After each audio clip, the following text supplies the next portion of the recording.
So tonight's creature feature is the Jersey Devil. And what we're doing with creature features, we're researching mythological creatures, cryptids, anything along those lines, and I'm trying to find out where they originate from, what they're all about, why there's even stories based around them. So like I said, I'm doing the Jersey Devil. The story of the Jersey Devil has become layered with myths and variations, obscuring the original events that gave rise to it.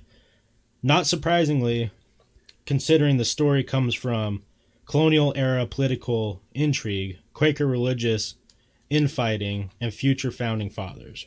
And this article is done by Brian Regal. Most skeptics and students of the outre know the story of the Jersey Devil. Sometime in the early part of the 18th century in the New Jersey forest called the Pine Barrens, which the Pine Barrens also has a few other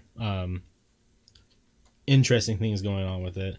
A woman known as Mother Leeds gave birth to her 13th child and cried out, "Oh, let this one be a devil." The child arrived with horse-like head and bat-like wings. It yelped menacingly and flew up and out of the chimney, disappearing into the dark to spend the centuries accosting anyone unfortunate enough to encounter it.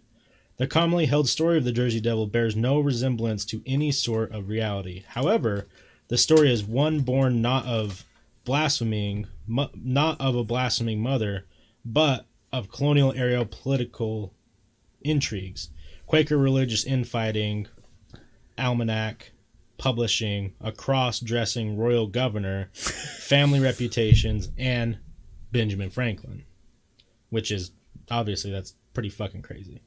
There are legions of books and websites devoted to the Jersey Devil, but they rehash material or copy other websites without any attempt to verify sources or check original materials. If you look to the historical record with the keyword of Jersey Devil, you would find little factual or reliable evidence.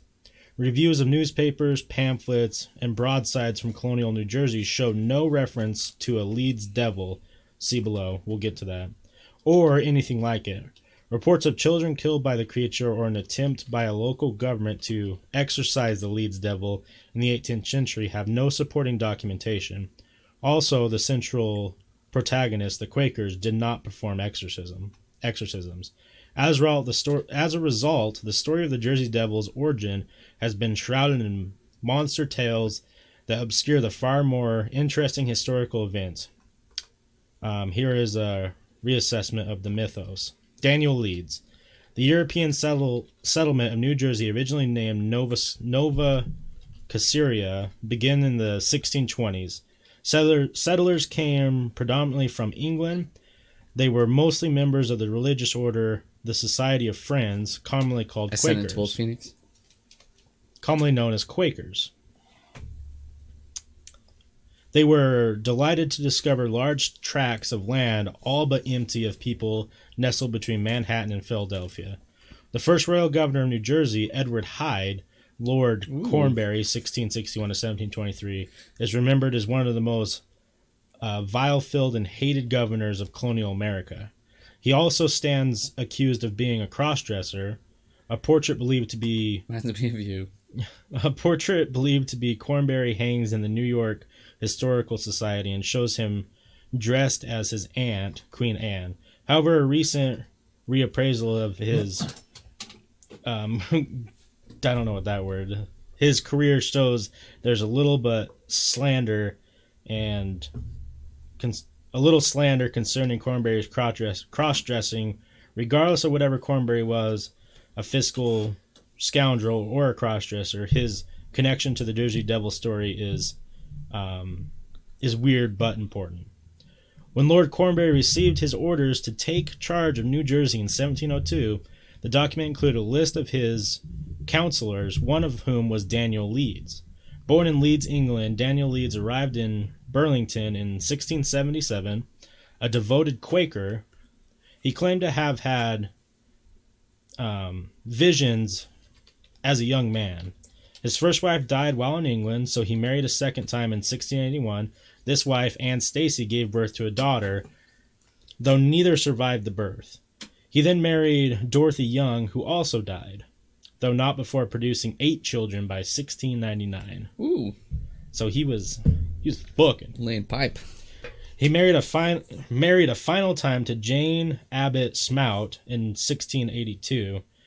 Oh, Smout, period. In 1682, Daniel Leeds joined the local assembly. He also held the title of Survivor General. In the 1690s, Survey General, Jesus. He surveyed and acquired land in the Giant Egg Harbor near the Atlantic coast. He handed this property down to his sons as a family seat, and it comes to be known as Leeds Point, the location most associated with Jersey Devil. He created an almanac, personally, and a lot of people think that the almanac was... He faked the Jersey Devil to create this almanac, to sell the almanac. Okay. Makes sense. And he posted tons of crazy stuff in it, saying that, there's this devil, how it was born, what it does, why it attacks people. Lots of paragraphs I'm not going to read. Could you imagine if we had the ability to go back in time and, try to live in their time period, and we write a book and just or just things we would do, just the crazy shit, how famous or killed we would get. Oh, yeah. Just like that, we could change fucking history.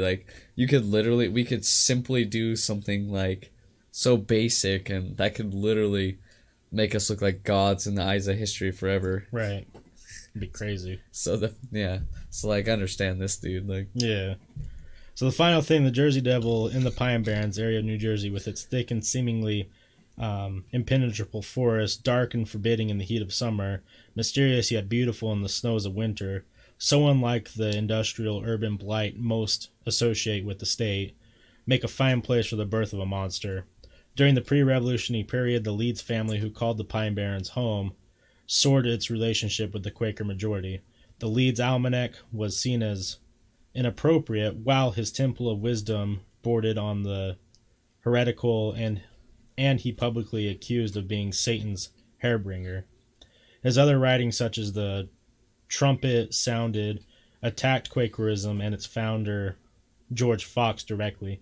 The Quakers saw no hurry to give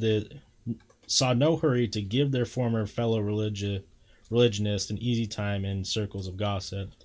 His wives had all died. He had several children. His son Titan stood accused by Benjamin Franklin of being a ghost and of having been resurrected from the grave. The family crest had winged dragons on it. In a time when thoughts of the independence were being born, these issues made the Leeds family political and religious monsters.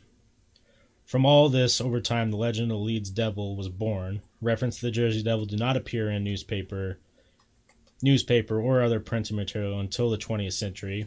The first major flap came in 1909. It is from their sightings of the popular image of the creature, bat-like wings, horse head, claws, and general air of a dragon became standardized.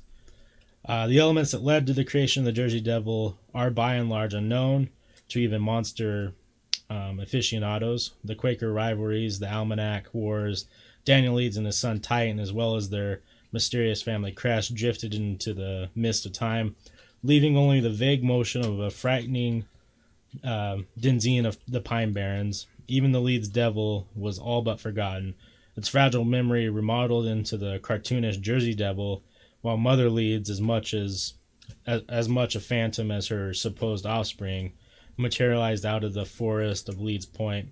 In the 21st century, as rubes searched the woods off the Jersey Turnpike and the Garden State Parkway for a bat-winged beast, the ghost of Daniel Leeds and his family may just be waiting and smiling at the absurdity of it all.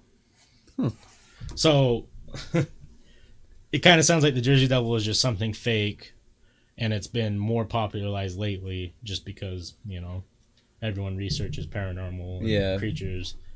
But it just sounds like this gentleman created it to sell an almanac, make money, and it's always just been a urban legend since then that, you go out to those Pine Barrens, you might get killed. Sounds like a Good Joseph Smith character. Yeah, exactly. It is weird that Ben Franklin thought that his son was a ghost. Yeah. I mean, I wish they hit on that a little bit more, but they don't. We'll have to try to maybe do some research. Classic.